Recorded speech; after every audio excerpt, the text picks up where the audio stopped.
أعوذ بالله من الشيطان الرجيم. بسم الله الرحمن الرحيم. يا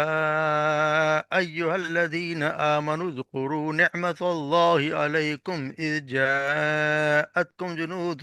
فأرسلنا عليهم ريحا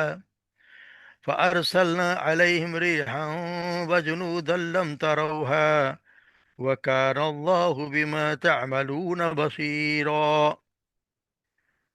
إذ جاءوكم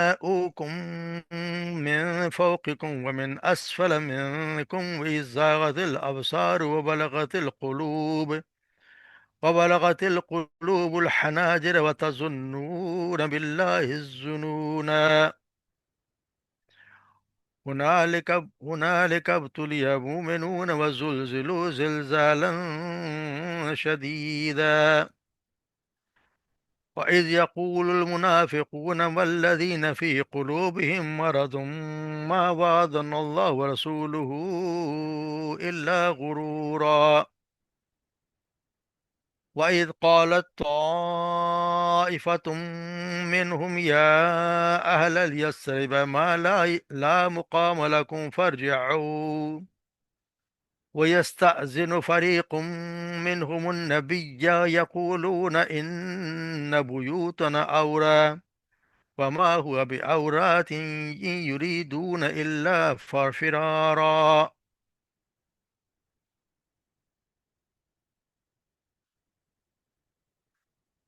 یا ایھا الذین آمنو، اے ایمان والو، اذکروا نعمت اللہ، یاد کرو اللہ کی اس نعمت کو، علیکم جو اس نے تم پر کی، اذ جاءتکم جنودن جب آگے تمہارے پاس جنودن لشکر، فارسلنا علیہم تو بھیجی ہم نے ان پر ریحن ہوا، تیز ہوا، وجنودل اور ایسے لشکر لم تروہا جنہیں تم نہیں دیکھتے، وکان اللہ اور بے شک اللہ بما تعملون بصیرا جو کچھ تم کرتے ہو، جو کچھ عمل کرتے ہو اسے دیکھنے والا ہے۔ اذ جاءوکم من فوقکم جب وہ آئے تم پر، من فوقکم تمہارے اوپر سے، ومن اسفل اور تمہارے نیچے سے، منکم تم پر، تمہیں آج اوپر سے نیچے سے، اذ زاغت الابصار اور جب پتھرا گئی آنکھیں، وہ بلغت القلوب حناجرہ اور پہنچ گئے دل حناجرہ گلے تک، یعنی گلوں تک دل پہنچ گئے، وتظنون اور تم نے گمان کیا، باللہ الظنون اللہ کے بارے میں برا گمان، اس طرح طرح کے گمان اللہ کے بارے میں تم لوگ کر رہے تھے۔ ہنالک اس وقت، ابتی المؤمنون آزمائے گئے مومن، وزلزلوا اور ہلا دیے گئے، زلزالا شدیدا بری طرح ہلانا۔ وَإِذْ يَقُولُ الْمُنَافِقُونَ اور جب کہہ رہے تھے منافق، والذین اور وہ لوگ، فی قلوبہم مرض کہ جو جن کے دلوں میں مرض تھا، ما وعدنا اللہ ورسولہ نہیں وعدہ کیا اللہ نے اس کے رسول نے، الا مگر غرورا دھوکے کا۔ وَإِذْ قَالَتْ طَائِفَةٌ مِّنْهُمْ اور جب کہا ایک گروہ نے، منہم ان میں سے، یا اہل یثرب اے یثرب والو، یعنی مکہ مدینہ والو، لا مقام لکم فرجعوا نہیں ہے تمہارے ٹھہرنے کا جگہ، ٹھہرنے کے مقام اس وقت تمہارے لیے، فرجعوا لوٹ جاؤ، ویستأذنوا اور اجازت طلب کر رہا تھا، فریقم ایک فریق، من میں سے، نبی صلی اللہ علیہ وسلم سے، یقولون اور وہ کہہ رہے تھے، انا بے شک بیوتنا ہمارے گھر، اورا غیر محفوظ ہیں، وما ہیا اور جبکہ ہیا وہ، وما یا نہیں تھے وہ، بعورا ہرگز بھی غیر محفوظ، ان یریدونا بلکہ وہ چاہتے تھے، الا نہیں وہ چاہتے تھے مگر، الا فرارا فرار ہونا، یعنی وہاں سے وہ جانا چاہتے تھے۔ تو یہ آج کے رکوع شروع ہوا یہ، اور اگلا رکوع جو دو غزوہ احزاب کے بارے میں، اصل میں یہ دونوں ہیں، غزوہ احزاب جس کو غزوہ خندق بھی کہتے ہیں، اور ہم سب جانتے ہیں، تفصیل آج تھوڑا سا دیکھ لیتے ہیں ورنہ سب کو اس کے متعلق معلوم تھے۔ ایک تو غزوہ اسے کہتے ہیں جس میں آپ صلی اللہ علیہ وسلم نے خود نے کسی جنگ میں صحابہ کرام کی کمانڈ کی، یعنی کہ خود سپہ سالار ہوں اور خود نے شرکت کی ہو، اس کو غزوہ کہتے ہیں، اور وہ جو دوسرا ہوتا ہے سریہ، جس میں جو آپ سزا خود نہیں گئے بلکہ کسی اور کو بنا کے کمانڈر بھجوا دیا۔ تو یہاں اس کا ذکر ہو رہا ہے کہ یہ اے لوگوں، جب تمہارا اس مذہب کو اس سے پہلے ہمیں تھوڑا سا اس کے بارے میں، جنگ جو عذاب ہوئی ہے، غزوہ احزاب، اس کے بارے میں تھوڑا سا پس منظر ہمیں پتہ ہونا چاہیے، پھر یہ بات اصل میں صحیح طریقے سے سمجھ آئے گی۔ تو جس طرح ہم دیکھا ہے کہ جنگ جو عہد ہوئی اس میں مسلمانوں کو ذرا نقصان اٹھانا پڑا اور کافروں کے حوصلے بلند ہو گئے۔ اس کے بعد وہ زیادہ مختلف جو لوگ، جو قبائل تھے، وہ سر اٹھانے لگے، اور بہت سے قبائلوں نے اپنا، کچھ لوگوں نے مکہ پہ چڑھائی کرنے کی کوشش کی، کچھ چھاپہ مار کچھ کیے، کچھ آپ صلی اللہ علیہ وسلم سے انہوں نے مانگے، آ، مانگے لوگ کہ ہمیں آگے جا کے تعلیم دیں، ان کو قتل کرے، اس طرح کے بہت سے واقعات ہوئے۔ مگر آپ صلی اللہ علیہ وسلم بھی اس سے کوئی غافل نہیں تھے۔ آپ صلی اللہ علیہ وسلم کو اپنے جاسوسوں کے ذریعے وہ لوگ جو ان قبائل میں آپ صلی اللہ علیہ وسلم کے ہمدرد تھے، وہ پہنچاتے رہے اطلاعات، اور اس طرح آپ صلی اللہ علیہ وسلم ان کی سرکوبی کرتے رہے، ان کے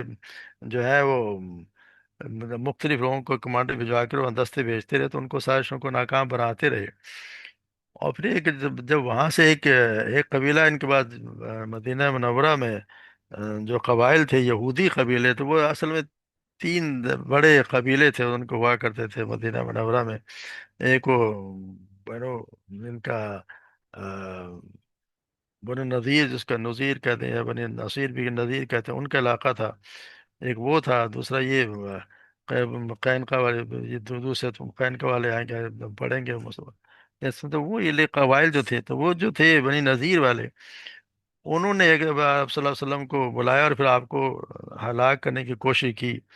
تو جب یہ بات ظاہر ہو گئی تو ان کو پھر الٹیمیٹم دے دیا گیا کہ آپ 10 دن کے اندر اندر اس قبیلے کو، اس جگہ کو خالی کر دیں۔ مگر انہوں نے اس بات کی انسونی کر دی اور یہ کہا کہ اس کو پھر جو مدینہ کا جو منافق تھا عبداللہ بن ابی، اس نے ان کو حوصلہ دیا کہ کچھ بھی نہیں ہو سکتا، ہم تمہارے ساتھ ہیں، جگہ کو چھوڑنا نہیں ہے۔ تو وہ بنی نذیر والے جو ہے وہ تیار ہو گئے کہ انہوں نے بھی سمجھا، انہوں نے انکار کر دیا کہ ہم لوگ چھوڑنے والے نہیں ہیں۔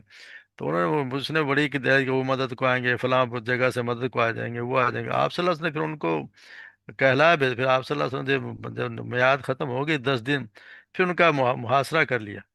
اور محاصرہ کر لیا، پھر کسی کی ہمت نہ پڑی کہ کوئی آتا اور ان کی مدد کرتا۔ آخر کار انہوں نے شرط پر ہتھیار ڈال دیے کہ ان میں سے ہر 3 آدمی ایک اونٹ پر جو کچھ لاد کے لے جا سکتے ہیں لے جائیں، باقی سب مدینہ ہی میں چھوڑ جائیں گے۔ تو اس طرح یہ محلہ جو ہے پورا، یہ جس میں بنی نذیر اور رہا کرتے تھے، اور ان کے جو باغات تھے اور جو قلعے تھے اور سارا سامان مسلمان کے ہاتھ آ گیا، اور پھر یہ ایک جگہ، کم سے کم یہ جگہ جو ہے وہ جگہ محفوظ ہو گئی۔ پھر جب یہ ان کو نکال دیا گیا اور یہ چلے گئے، کچھ لوگ خیبر میں چلے گئے، کچھ اور کہیں چلے گئے، تو وہاں پہ انہوں نے پھر جو سازشیں یہ کی کہ وہاں کا جو ان کا سردار تھا، اس نے بڑی کوشش کی اور وہ مدینہ منورہ بھی گیا، اور بھی قبائل میں جا کے ان لوگوں کو تیاری کرتا رہا کہ وہ چاہتا تھا کہ اگر مدینہ والوں کو شکست ہو جائے تو پھر ہم اپنی جگہ پہ واپس چلے جائیں۔ اس نے جا کے مکہ والوں کو بھی تیار کر لیا اور مشرکین کو بھی، اور اس طرح کر کے انہوں نے سب قبائل کو اکٹھا کر کے، بہت سو کو مکہ کے ساتھ والوں کو بھی، مدینہ اور آس پاس کو بھی، اور سارے مشرکین مکہ کو اکٹھا کر کے، اور تقریباً 12,000 کے لشکروں سے وہ لوگوں نے اکٹھا کر لیا۔ مگر آپ صلی اللہ علیہ وسلم بھی کوئی نائل تو نہیں تھے، ان کو بھی خبریں مل رہی تھیں کہ کیا ہو رہا ہے۔ تو آپ صلی اللہ علیہ وسلم بھی تیاری کی، اور پھر مگر یہ کہ یہاں پہ صرف مدینہ منورہ سے تقریباً 3,000 ہی لوگ تھے، اور اس میں بھی یہ منافقین بھی شامل تھے۔ اب کیا گیا مدینہ کے تین دو طرف میں تو دیکھیں پہاڑیاں، ایسی پہاڑیاں جو چکنی پہاڑیاں، جن پہ سے نہ کوئی اونٹ آ سکتا ہے نہ کوئی گھوڑا آ سکتا ہے، اس طرح سے محفوظ ہیں۔ ایک طرف سے مدینہ منورہ کے یہ باغات ہیں، جس طرح مسجد قباء وغیرہ ہے، وہ باغات ہوا کرتے تو وہاں سے بھی کوئی نہیں آ سکتا۔ تو یہ صرف جو ہے وہ جبل عہد کے آس پاس سے اس کے جو 2 راستے ہیں ادھر سے آ سکتے ہیں کہ شمال کی طرف سے لوگ آ جائیں، ان کی طرف، تو وہ جو علاقہ تھا وہ ایک غیر محفوظ تھا۔ اور اس میں ایک میں جو ان کا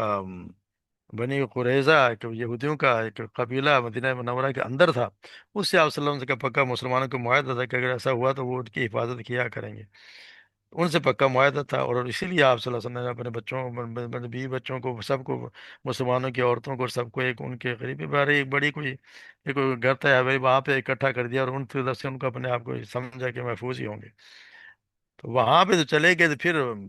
مشورہ ہوا تو سلمان فارسی نے مشورہ دیا کہ رسول اللہ، ہمارے یہاں جب اس طرح کی کوئی جنگ ہوتی تھی تو پھر ہم لوگ خندق کھو دیا کرتے تھے، گڑھا کھوتے اس تاکہ وہ آ نہ سکے۔ تو آپ صلی اللہ علیہ وسلم نے بھی پھر ایسا ہی کیا، اور ان کے مشورے سے خندق جو ہے وہ کھودنے کا کام، اور خدا آپ صلی اللہ علیہ وسلم نے بھی اس میں شرکت کی، اور اس میں تقریباً 6 دن کے اندر اندر مدینہ کے اس علاقے میں کوہ صلاح کے پشت پر رکھ کر وہ آپ نے خندق کھود لی، اور پھر 3,000 کی فوج کے ساتھ خندق کی پناہ میں مدافعت کے لیے تیار ہو گئے، کیونکہ پھر وہاں سے پھر حملہ نہیں ہوتا۔ اب وہاں سے جو لشکر آیا، 12,000 کا لشکر آ گیا، اور آگے ان کے تو گمان میں بھی نہیں تھا کہ ایسا بھی ہو سکتا ہے کہ خندق کا ان کو کیا اندازہ ہی نہیں تھا ان کے، اب ان کے نے کبھی سوچا بھی نہیں تھا کہ ایسا ہوتا، ان کے یہاں ہوا تھا ہی نہیں تھا کبھی جنگ میں۔ تو اس کو دیکھ کر وہ وہاں پہ آ کر رک گئے۔ اب آپ صلی اللہ علیہ وسلم خندق کے اس پار ہیں اور وہ دوسرے اس پار ہیں، تو اب اور اتنی بہت زیادہ خوب سردی بھی، اور ایسا بھی حالات تھے، اور بڑے مسلمانوں کے لیے تو بھوک بھی کافی، مطلب کوئی کھانے پینے کا انتظام نہیں تھا۔ تو آخر کار پھر کفار وہاں پہ، کفار بھی آ گیا، اور آپ صلی اللہ علیہ وسلم بھی وہاں موجود ہیں۔ اس کے بعد کفار کے بعد ایک تدبیر رہے گی کہ انہوں نے بنی قریظہ یہودی قبیلہ تھا، اس کو کس طرح غداری پر آمادہ کریں۔ یعنی اب ایک ہی طریقے انہوں نے بنی قریظہ والوں کو، پھر انہوں نے بنی قریظہ کے لیے، کیونکہ ان کا تو معاہدہ تھا، معاہدے کی صورت سے تو وہ پابند تھے کہ مسلمانوں کے ساتھ ان کو مدافعت کریں گے، اگر وہ غداری کرتے ہیں تو پھر ان کو، کہ غداری کریں گے ان کیا کر لے، پھر انہوں نے کیا کیا، وہی بنی نذیر کا جو یہودی سردار تھا، ہوئی بن اخطب، اس کو انہوں نے بنی قریظہ کے پاس بھیجا تھا کہ معاہدہ توڑ کر جنگ پہ شامل کرنے پر آمادہ کر لیں۔ انہوں نے، قبیلہ والوں نے پہلے تو انکار کر دیا، اور صاف صاف کہہ دیا کہ ہمارا تو آپ صلی اللہ علیہ وسلم کے ساتھ معاہدہ ہے، آج تک کبھی ہمیں ان سے کوئی شکایت نہیں ہوئی، مگر جب اس نے ان سے کہا کہ دیکھو، میں اس وقت عرب کی متحدہ پوری طاقت اور اس شخص پہ لے کے چڑھا آیا ہوں، اسے ختم کر دینے کا بہترین موقع ہے، اگر تم نے کھو دیا تو پھر دوبارہ موقع ملے گا نہیں۔ تو یہودی جن کا ذہن ویسے ہی اسلام دشمنی میں ویسے ہی لیا، وہ آگے ہوتے ہیں، تو ان کا پھر ذہن جو ہے اس بات پہ، جو میثاق تو اس پہ غالب آ گیا، انہوں نے معاہدہ توڑ دیا۔ آپ صلی اللہ علیہ وسلم کو یہ خبر مل گئی کہ انہوں نے معاہدہ توڑ دیا، تو آپ کو اطلاع ملی، تو آپ نے انصار کے جو سردار تھے، 4 سردار، سعد بن عبادہ، سعد بن معاذ، عبداللہ بن رواح اور خوات بن خبیر، ان کے پاس تحقیق کے لیے ان کو بھیجا، اور ان کے یہ کو سرزنش بھی کرنے کے لیے بھیجا۔ آپ نے چلتے ان کو ہدایت کر دی کہ اگر بنی قریظہ والے اگر اپنے عہد پر قائم رہیں تو سارے لشکر کے سامنے اعلان کر دینا، لیکن اگر وہ پتہ چلے کہ انہوں نے معاہدہ توڑ دیا ہے تو پھر اشارتاً مجھے آپ کی اطلاع دے دیں۔ تو وہ وہاں جا کے پہنچے تو انہوں نے صاف انکار کر دیا، انہوں نے کہا کہ ہمارا اور کوئی، ہمارے اور محمد کے درمیان کوئی معاہدہ نہیں ہے۔ یہ سن کو واپس آ گئے، اور آپ صلی اللہ علیہ وسلم کے اشارے سے بتایا دیا کہ عدل وقارا، یعنی جس طرح دوسرے قبیلے والوں نے غداری کی، یہ سب کچھ اب ہو رہا ہے۔ اب یہ بہت جلد مسلمانوں میں بھی خبر پہنچ گئی، مدینہ میں بھی کیسا ہو گیا۔ اب وہاں پہ بڑی پریشانی ہوئی کہ مدینہ منورہ میں سب کے بچے بھی ہیں، عورتیں ہیں، اور ادھر سے یہ بھی آ گئے، مگر اللہ تبارک و تعالیٰ کا کرنا یہ ہے کہ ایک بڑی اطفان بھی ایک قبیلہ ہے جس پہ پہلے تو آپ صلی اللہ علیہ وسلم نے ان قبیلے والوں سے بات چیت شروع کی، اور اس کو اس بات پر آمادہ کرنا چاہا کہ مدینہ کی پھلوں کے پیداوار کا ایک حصہ لے کر واپس چلے جائیں۔ اور جب انصار کے سرداروں سے اس معاہدے کے لیے متعلق مشورہ کیا، تو انہوں نے پوچھا کہ یا رسول اللہ، یہ آپ کی خواہش ہے کہ ہم ایسا کریں یا اللہ کا حکم ہے؟ اگر اللہ کا حکم ہے تو ہمارے سے قبول کرنے میں سوچا سوائے اس کو چارہ ہی نہیں ہے، اور اگر آپ صرف ہمیں بچانے کے لیے تجویز فرما رہے ہیں تو آپ نے فرمایا میں صرف تم لوگوں کو بچانے کے لیے ایسا کر رہا ہوں، کیونکہ میں دیکھ رہا ہوں کہ سارا عرب جو ہے متحد تم پر پل پڑا ہے، اور میں چاہتا ہوں کہ ہم ان کو ایک دوسرے سے توڑ دوں۔ پھر انہوں نے ان دونوں سرداروں نے بالاتفاق انہوں نے کہا کہ اگر ہماری خاطر یہ معاہدہ کر رہے ہیں تو اسے ختم کر دیجیے، یہ قبیلے ہم اس وقت بھی ایک ایک بھی خراج کا ایک ہم سے کوئی حبہ بھی، یعنی ایک ٹکڑا بھی لینے کبھی نہ لے سکے جب کہ ہم مشرک تھے، اور اب تو ہم اللہ اور اس کے رسول پر ایمان لانے کا شرف ہمیں حاصل ہو چکا ہے، کیا اب ہم سے یہ خراج لیں گے؟ ہمارے ان کے درمیان تو صرف ایک تلوار ہے، یہاں تک کہ اللہ ہمارے دن کا فیصلہ کر دے۔ یہ کہہ کر انہوں نے اس معاہدے کو چاک کر دیا۔ اسی دوران قبیلہ اطفان کے ایک شاہ، ان کے شاہ کا ایک صاحب تھے جن کا نام تھا نعیم بن مسعود، وہ آپ صلی اللہ علیہ وسلم کے پاس آئے، اور انہوں نے یہ کہا کہ یا رسول اللہ، میں نے اسلام قبول کر لیا اور کسی کو میری خبر نہیں ہے، اگر آپ مجھ سے کوئی خدمت لینا چاہیں تو انجام دیں۔ تو آپ نے فرمایا کہ تم جا کر دشمنوں میں پھوٹ ڈالنے کی تدبیر کرو۔ اسی موقع پر آپ نے یہ بھی فرمایا کہ جنگ میں دھوکہ جائز، بلا حرب الخدا، خدا یعنی کہ خدا، جنگ میں دھوکہ دینا جائز ہے۔ اس کا انہیں پھوٹ ڈالو۔ تو وہ شخص جو ہے وہاں سے جا کے اور پھر بنی قریظہ کے پاس گئے، اور ان کے بڑا میل جول تھا۔ ان سے کہا کہ قریش اور اطفان تو یہ تو معاصرے سے تنگ آ کر واپس بھی جا سکتے ہیں، ان کا تو کچھ بھی نہیں بگڑے گا، مگر تمہیں تو یہ مسلمانوں کے ساتھ مدینہ منورہ میں ہی رہنا ہے، وہ اگر لوگ اگر چلے گئے تو تمہارا کیا بنے گا؟ میری رائے تو یہ ہے کہ اس وقت تک جنگ میں حصہ نہ لو جب تک یہ جو باہر سے لوگ آئے ہوئے ہیں قبائل والے، ان کے چند جو بڑے سرکردہ آدمی ہیں تمہارے پاس یرغمال کے طور پر نہ بھیج دیے جائیں۔ یہ بات بنی قریظہ والوں کے دل میں اتر گئی، اور انہوں نے پھر ان کو ان سے مقام سوچا کہ ان سے مطالبہ کریں گے کہ اپنے آدمی ہمیں دیں۔ تو یہ بات جو ہے پھر یہ صاحب پھر وہاں سے جا کے اور پھر قریش کے سرداروں کے پاس گئے، اور ان سے کہا کہ بنی قریظہ والے کوئی ڈھیلے پڑتے نظر آ رہے ہیں، بعید نہیں کہ وہ تم سے یرغمال کے طور پر کچھ آدمی مانگیں، اور آپ صلی اللہ علیہ وسلم کے حوالے کر کے اپنا معاہدہ صاف کر لیں، تمہارے آدمی ان کے حوالے کر دیں اور اپنا معاہدہ جو انہوں نے توڑا اس کو صاف کر لیں گے۔ اس لیے ذرا ان سے ہوشیاری کے سے معاملہ کرنا۔ اس سے وہ جو مشرکین اور جو لیڈران دوسرے تھے قبائل والے، ان کے دل بھی ان سے کی طرف سے کھٹک گئے، اور انہوں نے پھر ان کو قریظی سرداروں کو پیغام بھیجا کہ طویل معاشرے سے ہم بھی یہ محاصرہ جو کیا ہوا سے تنگ آ گئے ہیں، 20-25 دن ہو گئے ہیں، اب فیصلہ کن لڑائی ہونی چاہیے، کل ادھر سے تم حملہ کرو، ادھر سے ہم حملہ کرتے ہیں۔ تو پھر بنی قریظہ نے جواب دیا کہ ہم لوگ اس وقت تک اپنے چند نمایاں آدمی تو ہمارے حوالے نہیں کر دیتے، ہم حملہ نہیں کریں گے، ہم جنگ کا خطرہ نہیں لے سکتے۔ اس کے جواب میں پھر متحدہ معاذ کے لیڈروں کو یقین آ گیا کہ نعیم کی بات سچی تھی، انہوں نے بھی یرغمال دینے سے انکار کر دیا۔ تو پھر ان کو بھی یقین آ گیا کہ یہ بھی نعیم نے تو مشورہ صحیح دیا تھا۔ اس طرح جنگی چال بہت کامیاب ہوئی اور اسے دشمنوں کے کیمپ میں پھوٹ پڑ گئی۔ اب محاصرہ 25 دن کا سے زیادہ کا ہو گیا، سردی کا زمانہ، اتنے بڑے لشکر کے لیے پانی غذا چارے کی فراہمی کتنی مشکل ہو رہی ہے، اور پھوٹ پڑ جانے سے محاصرین کے حوصلے بھی پست ہو گئے۔ اس حالت میں یکا کہ ایک روز سخت آندھی آئی جس میں سردی اور کڑک اور چمک تھی، اور اتنا اندھیرا تھا کہ ہاتھ کو ہاتھ نہ سجائی دیتا تھا۔ آندھی کے زور سے دشمنوں کے خیمے پلٹ گئے، ان کے اندر شدید افراتفری برپا ہو گئی، اور پھر اللہ کی قدرت کی کا وہ اس کا کاروبار جو سہ نہ سکے، راتوں رات ہر ایک نے اپنے گھر کی راہ لی، اور جب صبح آسمان اٹھے تو میدان میں ایک دشمن بھی موجود نہ تھا۔ آپ صلی اللہ علیہ وسلم نے میدانوں کو دشمن سے خالی دیکھ کر فوراً ارشاد فرمایا، اب قریش کے لوگ تم پر کبھی چڑھائی نہیں کر سکیں گے، اب تم پر ان پر چڑھائی کرو گے۔ یہ حالات تھے جس کا اندازہ قریش نہیں، سارے دشمن قبائل متحدہ ہو کر بھی یعنی کہ آخری داؤ چل چکے تھے، اب وہ تو سب کچھ اس سے زیادہ کیا لائیں گے کہ 12,000 کے فوج لیا تھا۔ یہ وہ حالات ہیں جن میں یہ اللہ تبارک و تعالیٰ فرما رہے ہیں، یا ایھا الذین آمنوا اذکروا نعمت اللہ علیکم اذ جاءتکم جنودا فارسلنا علیہم ریحا۔ حالات یہ تھے کہ ہم جنود مختلف جو آگے لشکر، اور پھر ہم نے ان کی طرف ایک وہ بھیجی آندھی، ایسی کڑک زبردست آندھی آئی کہ وہ اور ایسے لشکر جن کو آپ دیکھتے نہیں، لشکروں سے مراد یہ کہ جو اللہ تبارک و تعالیٰ جو آندھی بھیجی، تو یقینی بات ہے کہ اس کو بھی جو بھی کام ہوتے ہیں تو اللہ تبارک کی طرف سے کوئی نہ کوئی اس میں کوئی کام کرنے والا تو ہوتا ہے، یہ کام ہوتے بھی فرشتوں کی طرف، ان کو نہیں کہ کہ وہ سمجھے کہ انڈر کمانڈ ہوتے ہیں، تو اس کا کیا ہو سکتا ہے یہ فرشتے ہی ہوں کہ جو فرشتے آئیں اور جو آپ کو نظر نہیں آتے۔ یہ بھی ہوتا ہے کہ اللہ تبارک و تعالیٰ بہت سے کام جو ہیں وہ ویسے ہی کرواتے ہوتے ہیں، غیر محسوس طریقے سے قوتیں کام کرتی ہوتی ہیں، تو ان کے مخفی طاقتوں سے بھی فیصلہ کن ثابت ہوتے ہیں، تو اس لیے ہو سکتا ہے فرشتے ہوں یا اللہ تبارک و تعالیٰ جیسا بھی چاہے، بارہ وہ آئی اور وہ آئے، تو پھر ہوا کہ وکان اور جو تم اللہ تو کرتے ہو، اللہ تبارک کو دیکھ رہا ہے۔ پھر اللہ تعالیٰ کا نقشہ کہ جاءکم من فوقکم اسفل منکم، جب وہ پھر آگے لشکر اوپر سے بھی اور نیچے یعنی مدینہ منورہ وہ مکہ کی طرف سے بھی آئے، وہ نیچے والا علاقہ تھا، اور جو اور دوسرے پہاڑوں کی طرف سے آئے وہ اونچا علاقہ تھا،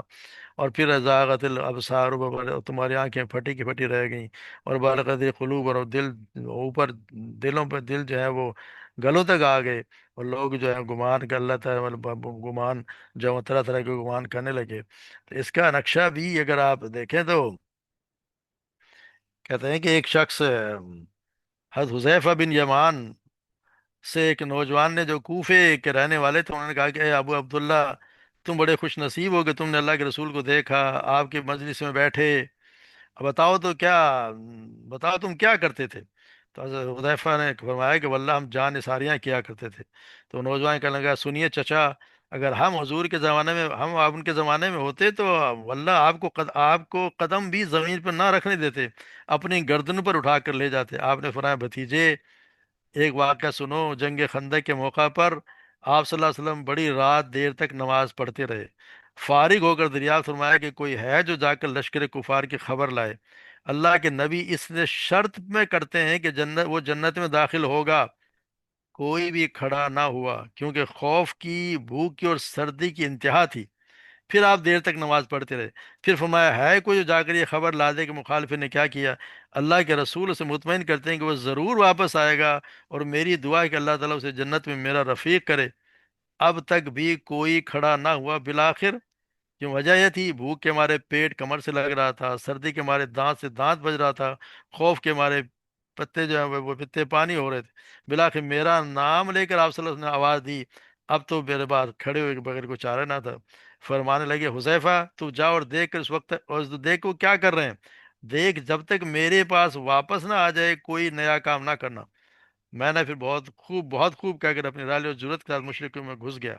وہاں جا کر میں نے دیکھا تو دکھائی دینے والا نہ کوئی اپنے والے لشکر کا کوئی کام، جو لشکر نظر نہیں آیا تو اپنا کام کر رہے تھے. چولوں پر سے دیگیں ہوا نے الٹ دی تھیں، خیموں کے جو اکھڑ گئے تھے، آگ جلا نہیں سکتے تھے، کوئی چیز اپنے ٹھکانے پہ نہیں تھی. اور اس وقت ابو سفیان کھڑا ہوا اور اس نے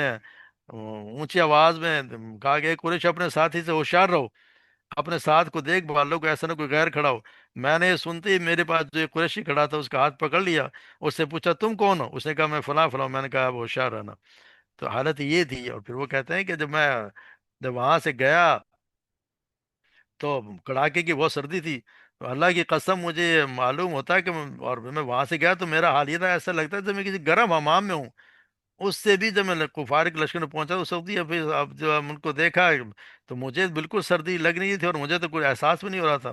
اور حالت وہاں تھی کہ جو کچھ ہو رہا ہلا جا رہا تھا. اور وہاں بھی وہ جو ہوا تھی وہ صرف وہی انہی کے جو خیمے تھے انہی کو اڑا رہے تھے، اس کے اگر آپ باہر نکلیں تو کچھ بھی ہوا نہیں تھی. تو حالت یہ حالات ہے جن میں یہ حالات ہے کہ آنکھیں پھٹی کی پھٹی اور حالت تک کلیجے آ رہے ہیں. اور لوگ جو گمان کرنے لگے تو گمان یہ کیا عجیب سے اللہ کے بارے میں گمان کرنے لگ گئے کہ جی وزن و لیکن مبتل. اور پھر اللہ تبارک و تعالیٰ کہ ہم نے ان کو مبتلا یعنی کہ آزمایا اور مومنوں کو اور ان کے اس طرح ہلا کے رکھ دیا. یعنی اس سے سخت حالت کیا ہوگی. کہتے ہیں کہ یہ جو رات تھی اس مشترکہ طور پر اگر دیکھا جائے تو مدینہ والوں کے لیے سب سے مشکل رات تھی. آپ صلی اللہ علیہ وسلم جو طائف میں بھی گئے اور طائف میں بھی ان کے لیے وہ دن بڑا مشکل تھا، مگر مجموعی طور پر سب مسلمانوں کے لیے یہ رات سب سے مشکل رات تھی کہ 12,000 کا لشکر وہاں سے آ گیا. 800 کے قریب ان کے یہودیوں کے پاس لشکر تھے اور یہ مسلمانوں کے پاس جو تھوڑا بہت تھے 3,000. ان میں سے منافقین کی تعداد بھی تھی. تو مشکل سے ہی تو بہت ہی کم بچ گئے. مگر پھر بھی اور پھر اب حالت یہ تھی میرے ان کا منافقوں کا. پھر اس ایسے وقت پہ اذ یقول المنافقون والذین فی قلوبہم مرض ما وعدنا اللہ ورسولہ الا، ان کا یہ تھا کہ اللہ اور رسول نے ہم سے کوئی وعدہ نہیں کیا مگر جھوٹے وعدے کیے. یہ یعنی جو منافق تھے وہ کھل کے آ گئے. ان کو بھی پتہ چل گیا کہ یہ جب ایسا وقت آتا ہے تو کھوٹا کرے کے پہچان ہو جاتی ہے. اور اصل مقصد بھی یہی ہوتا ہے اللہ تبارک و تعالیٰ کا. تو یہاں سے وہ منافقی جو تھے وہی کہنے لگے کہ ہم سے تو جو وعدے اللہ رسول نے کیے وہ تو دھوکے والے ہیں. یہاں تک کہا گیا کہ ہم سے تو وعدے کیے گئے تھے کسرا اور کیسر کے خزانوں کی. یہاں تو ہم تو رفع حاجت کے لیے بھی نہیں جا سکتے. ہمارا حال تو یہ ہے. یعنی اس طرح محسور ہو کے رہ گئے. اور پھر اور اس میں یہ بھی تھا کہ اذ قالت طائفۃ منہم یا اہل الکتاب یسر لا مقام لکم وارجعوا، کہ اے مدینہ والو، یسرف مدینہ کا دوسرا نام ہے، کہ تمہارے ٹھہرنے کا مقام ہے، لوٹ جاؤ. تو اس کے دو مطلب ہیں. ایک مطلب تو یہی ہے کہ اب یہ جنگ میں تمہیں ٹھہرنے کی ضرورت نہیں ہے، اس لیے کہ یہ تھوڑی دیر کی بات، یہ کافی لوگ اتنے آئے ہیں، یہ غالب آ جائیں گے اور تم سب مارے جاؤ گے. تو اس سے بہتر ہے کہ ان کے ساتھ اگر یہاں سے چلے جائیں تو ہم ان کے ساتھ کوئی معاہدہ کر لیتے ہیں. دوسرا اس کا مطلب یہ ہے کہ الفرج جو یعنی کہ آپ مرتد ہو جاؤ، اسلام کو چھوڑ دو اور اپنے آپ واپس دین پہ آ جاؤ، پھر ان سے ہم کوئی معاہدہ کر لیتے ہیں. یعنی کہ یہ حالت ہو گئی تھی کہ دونوں میں سے دو بھی اگر یہ بات کریں کہ ہم لوٹ جائیں تو اگر وہ اس پہ اگر کوئی پکڑی ہو کوئی کہ تم لوٹا رہے تو کہتے ہیں کہ ہم تو یہ کہہ رہے ہیں کہ ہم تو اس مقام سے لوٹ جاؤں، یہ تو نہیں کہہ رہے کہ دین سے لوٹ جاؤ۔ یہ دونوں باتیں انہوں نے یہاں رکھی۔ اور پھر ایک فریق یہ تھا کہ وہ کہتا تھا کہ نبی سے اجازت لیتا تھا کہ اب ہمارے جو ہیں وہ گھر تو ہمارے بچے اور بیویاں جو عورتیں ہیں وہ تو غیر محفوظ ہوگی، وہی طرح عورت کا مطلب غیر محفوظ، تو غیر محفوظ ہو گئی کیونکہ وہاں سے یہودی بھی آ گئے اور ہم یہاں سے بھی ہم مشکل میں ہیں، تو ہمیں اجازت دے دی۔ آپ صلی اللہ علیہ وسلم نے کسی کو نہیں روکا، جسے ہاتھ مانگی اسے کہا چلے جائیں، کیونکہ اللہ سر کیونکہ پتہ چل یہ رہا تھا نا کہ کون مخلص ہے اور کون نہیں ہے۔ جس کو بھی دیکھا حالانکہ اللہ تعالیٰ کہہ رہا وہ یہ بھیا اور ان کو وہ غیر محفوظ نہیں تھے، ذمہ داری تو آپ صلی اللہ علیہ وسلم کی تھی، محفوظ بنانے کی ذمہ داری آپ صلی اللہ علیہ وسلم وہاں کے ذمہ دار ہیں، اس انتظام کرنا، ان کی حفاظت کا انتظام کرنا، عورتوں کا بچوں کا، یہ تو آپ صلی اللہ علیہ وسلم کی ذمہ داری تھی، انہوں نے کیا بھی ہے۔ تو یہ اپنی طرف سے مگر مقصد یہ تھا، صرف یہ چاہتے تھے کہ ہم کہ یہاں سے یا فرار حاصل کر لیں، کس طرح بھاگ جائیں۔ یہ بھاگنے کے چکر میں یار آپ صلی اللہ علیہ وسلم اور پھر یہ ہوا کہ پھر اللہ تبارک و تعالیٰ نے ان کو بھی بھگا دیا، اور سب یہاں سے ایک چھانٹی ہو گئی۔ جو جو مخلص مسلمان تھے ان کا پتہ چل گیا کہ مخلص کون ہے، اللہ اور اس رسول کے ساتھ مخلص کون ہے، اپنی جان ہتھیلی پر رکھ کے کون اللہ اور اس کے رسول کے لیے جان دے سکتا ہے۔ اور آخر تک جو لوگ ڈٹے رہے اور جو اپنے منافق تھے یا جن کے ایمان کمزور تھا وہ بھی ظاہر ہو گئے، وہ بھی چلے گئے۔ اور اس کے بعد جو اس قبیلے کے ساتھ کیا ہوئی، ہم آگے بڑھیں گے کہ کیا ان کے ساتھ پھر کیا سلوک ہوا۔ تو اللہ تبارک و تعالیٰ اپنے نبی کی اور ایمان لانے والوں کی مدد اس طرح کرتا ہے جو جہاں سے ان سے گمان بھی نہیں آئے۔ ایک ہوا بھیجی اور ان کو سارے کو سب کو سب 12,000 کا لشکر وہاں سے صبح کے تو بھاگ گئے، سب کوئی نہ بچا۔ تو اللہ تبارک و تعالیٰ جو مدد کرنا چاہے تو اس کی مرضی، جس کی مدد کرے گا تو پھر ایسے لشکروں سے کرے گا جو نظر بھی نہیں آتے۔ تو یہ اللہ تبارک و تعالیٰ ہمیں بھی اس پہ پورا یقین ہونا، اصل میں تو بات یقین کی ہے۔ یقین نہ ہو تو پھر ہم یہ کہ بہانے ڈھونڈتے ہیں کہ یہ ہو گیا تو وہ ہو گیا، پھر بھاگنے کے چکر میں رہتے ہیں، جیسے یہ منافقین بھاگ گئے اور پھر دوسرے مشرکین جو ہیں وہ چلے گئے۔ مگر اللہ تبارک و تعالیٰ نبی کی مدد بھی کرتا ہے، مسلمانوں کی مدد بھی کرتا ہے۔ اللہ تبارک و تعالیٰ ہمیں بھی ایسا ایمان نصیب فرمائے کہ ہم بھی اپنے موقع پہ ڈٹے رہیں، اور جب ایک واضح ہو گیا اللہ کی طرف سے تو پھر اس موقع پہ ڈٹ جانا چاہیے۔ تو اللہ تبارک، مگر اسلام اگر مضبوط ہمارا ایمان ہوگا تو ہی ہم ڈٹ سکیں گے۔ اللہ تبارک و تعالیٰ ہم سب پہ رحم فرمائے، ہمیں بھی مضبوط کر دے۔ وما علینا الا البلاغ۔